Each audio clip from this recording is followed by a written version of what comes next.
अर्थी को कंधा देने से पहले जान लीजिए यह बातें। हिंदू सनातन धर्म में पार्थिव शरीर को सूर्यास्त से पूर्व दाह संस्कार करने का नियम है। सनातन धर्म में साधु को समाधि और सामान्य जनों को दाह संस्कार किया जाता है। इसके पीछे कई कारण हैं। साधु को समाधि इसलिए दी जाती है क्योंकि ध्यान और साधना से उनका शरीर एक विशेष ऊर्जा और ऑरा लिए हुए होता है, इसलिए उसकी शारीरिक ऊर्जा को प्राकृतिक रूप से विसरित होने दिया जाता है। जबकि आम व्यक्ति को इसलिए दाह किया जाता है क्योंकि यदि उसकी अपने शरीर के प्रति आसक्ति बची हो तो वह छूट जाए, और दूसरा यह कि दाह संस्कार करने से यदि किसी प्रकार का रोग या संक्रमण हो तो वह नष्ट हो जाए। बाद में बची हुई राख या हड्डी को किसी नदी में विसर्जित कर दिया जाता है। गरुड़ पुराण के अनुसार उक्त सभी कार्यों को करने की विशेष रीति और नियम होते हैं।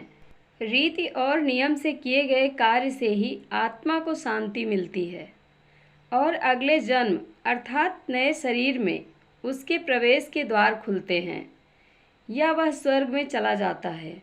हिंदुओं में साधु संतों और बच्चों को दफनाया जाता है, जबकि सामान्य व्यक्ति का दाह संस्कार किया जाता है। उदाहरण के लिए गोसाई नाथ और बैरागी संत समाज के लोग अपने मृतकों को आज भी समाधि देते हैं। दोनों ही तरीके यदि वैदिक रीति और सभ्यता से किए जाएं तो उचित है। अंतिम संस्कार में शामिल होना जरूरी। अंतिम संस्कार में शामिल होना पुण्य कर्म है। जिस घर में किसी का देहांत हुआ है उस घर से 100 गज दूर तक के घरों के लोगों को अंतिम संस्कार में शामिल होना चाहिए। अंतिम संस्कार में शामिल होकर प्रत्येक सक्षम व्यक्ति को कंधा देना भी जरूरी बताया गया है। पार्थिव शरीर की परिक्रमा का नियम। शमशान ले जाने से पूर्व घर पर कुटुंब के लोग मृत व्यक्ति के पार्थिव शरीर की परिक्रमा करते हैं। बाद में दाह संस्कार के समय संस्कार करने वाला व्यक्ति छेद वाले घड़े में जल लेकर चिता पर रखे पार्थिव शरीर की परिक्रमा करता है, जिसके अंत में पीछे की ओर घड़े को गिराकर फोड़ दिया जाता है। ऐसा मृत व्यक्ति के शरीर से मोह भंग करने के लिए किया जाता है। हालांकि इस क्रिया को सभी तत्वों को शामिल करने के लिए ऐसा किया जाता है और इसके पीछे और भी कारण हैं।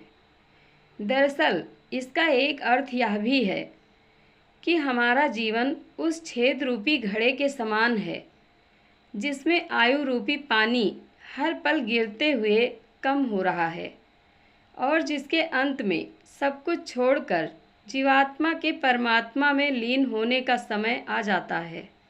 दिशा ज्ञान जरूरी। हमेशा पार्थिव शरीर को ले जाते समय उसका सिर आगे और पैर पीछे रखे जाते हैं। फिर विश्राम स्थल पर मृत देह को एक वेदी पर रखा जाता है, इसलिए कि अंतिम बार व्यक्ति इस संसार को देख ले। इसके बाद देह की दिशा बदल दी जाती है। फिर पैर आगे और सिर पीछे हो जाता है, अर्थात तब मृत आत्मा को शमशान को देखते हुए आगे बढ़ना होता है। अंत में जब देह को चिता पर लिटाया जाता है तो उसका सिर चिता पर दक्षिण दिशा की ओर रखते हैं। दरअसल शास्त्रों के अनुसार मरणासन व्यक्ति का सिर उत्तर की ओर और मृत्यु पश्चात दाह संस्कार के समय उसका सिर दक्षिण की तरफ से रखना चाहिए। ऐसी मान्यता है कि यदि किसी व्यक्ति के प्राण निकलने में कष्ट हो तो मस्तिष्क को उत्तर दिशा की ओर रखने से गुरुत्वाकर्षण के कारण प्राण शीघ्र और कम कष्ट से निकलते हैं। वहीं मृत्यु पश्चात दक्षिण की ओर सिर रखने का कारण है कि शास्त्रानुसार दक्षिण दिशा मृत्यु के देवता यमराज की है। ऐसे हम पार्थिव शरीर को मृत्यु देवता को समर्पित करते हैं। सूर्यास्त से पहले दाह संस्कार। हिंदू धर्मानुसार सूर्यास्त के बाद कभी भी दाह संस्कार नहीं किया जाता है। यदि किसी की मृत्यु सूर्यास्त के बाद हुई है तो उसे अगले दिन सुबह के समय ही दाह संस्कार किए जाने का नियम है। ऐसी मान्यता है कि सूर्यास्त के बाद दाह संस्कार करने से मृतक की आत्मा को परलोक में भारी कष्ट सहना पड़ता है और अगले जन्म में उसे किसी अंग में दोष भी हो जाता है। इसके और भी कई कारण हैं। दाह संस्कार के नियम। धर्मज्ञ मानते हैं कि अच्छी तरह से लकड़ी की चिता बनाकर मृतक को उस पर लिटाकर और पूर्ण रीति रिवाज से दाह संस्कार करना ही श्रेष्ठ कर्म है।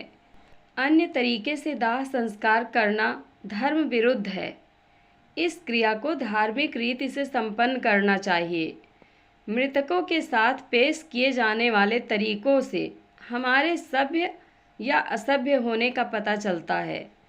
संपूर्ण सम्मान और आदर के साथ ही उसका दाह संस्कार किया जाना चाहिए। इस दौरान लोगों को अनुशासन में रहना चाहिए और शमशान से जाने से पूर्व मृतक के प्रति संवेदना के 2 शब्द भी कहना चाहिए। यह कितना गंभीर मुद्दा है, इसे समझना जरूरी है।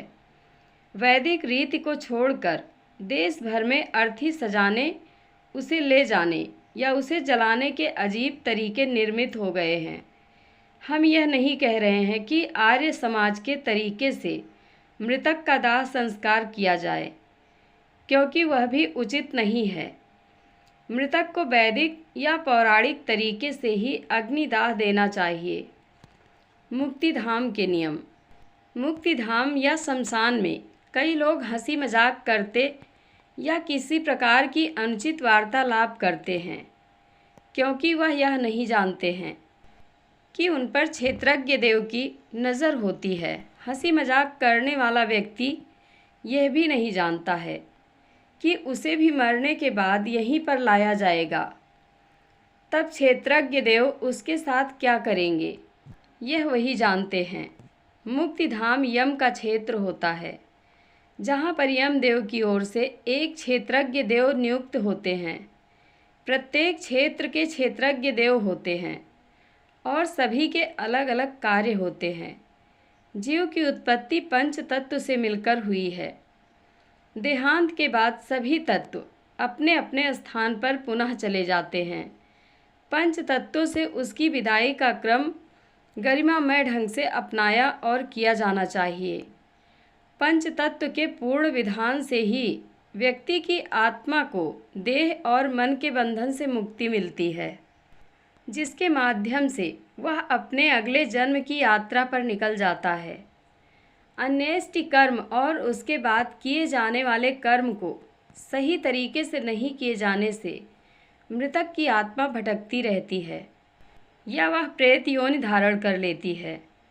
अतः उचित वैदिक या पौराणिक तरीके से अर्थी, शवयात्रा, दाह, शवमाह और श्राद्ध के नियमों का पालन करना जरूरी है। शवदाह के बाद मृतक की अस्थियां जमा की जाती हैं और उसे किसी जल स्रोत में, आमतौर पर गंगा में प्रवाहित की जाती है, जिसके बाद लगभग 13 दिनों तक श्राद्ध कर्म किया जाता है। बाद में लोग पिंडदान के लिए गया में जाकर पिंडदान की प्रक्रिया पूरी करते हैं। पिंडदान क्यों करते हैं? दाह संस्कार के बाद तीसरा मनाते हैं, जिसे उठावना कहते हैं। इसके बाद 10वें दिन मुंडन करवाकर शांति कर्म किया जाता है। 12वें दिन पिंडदान आदि कर्म करते हैं। 13वें दिन मृत्यु भोज देते हैं, जिसके बाद 1.25 महीने का कर्म होता है। फिर बरसी मनाई जाती है और मृतक को श्राद्ध में शामिल कर उसकी तिथि पर श्राद्ध मनाते हैं। 3 वर्ष बाद उसका गया में पिंडदान कर उससे मुक्ति पाई जाती है। क्या जरूरी है मृत्यु भोज? दाह संस्कार करने के नियम के अंतर्गत कपाल क्रिया, पिंडदान के अलावा घर की साफ सफाई की जाती है। इसे 10 गात्र के नाम से पुकारा जाता है, जिसमें एकादश गात्र को पीपल वृक्ष के नीचे पूजन, पिंडदान आदि होता है। द्वादश गात्र में गंगा जल से घर पवित्र किया जाता है। फिर त्रयोदशी को सामूहिक भोज दिया जाता है। सामूहिक भोज के माध्यम से मृतक परिवार में लोगों का आना जाना सामान्य रूप से प्रारंभ तो होता ही है, साथ ही जो व्यक्ति उक्त कर्म में शामिल होने से रह गया हो वह भी उस दिन आकर अपनी शोक संवेदना व्यक्त करता है। साथ ही यह रीति प्राचीन काल में इसलिए भी महत्वपूर्ण थी कि इसी दिन यदि घर का कोई प्रमुख गया हो तो उसकी जगह दूसरे को प्रतीकात्मक रूप से पगड़ी की रस्म द्वारा प्रमुख मान लिया जाता था। सभी रिश्तेदारों के एक जगह जुटने से मृतक परिवार को इससे हिम्मत मिलती थी और पारिवारिक एकता भी बढ़ती थी। भोज तो निमित्त होता था लोगों को एक दूसरे से मिलाने हेतु। जय श्री हरि विष्णु। कथा कैसी लगती है कमेंट बॉक्स में अपनी राय अवश्य दें।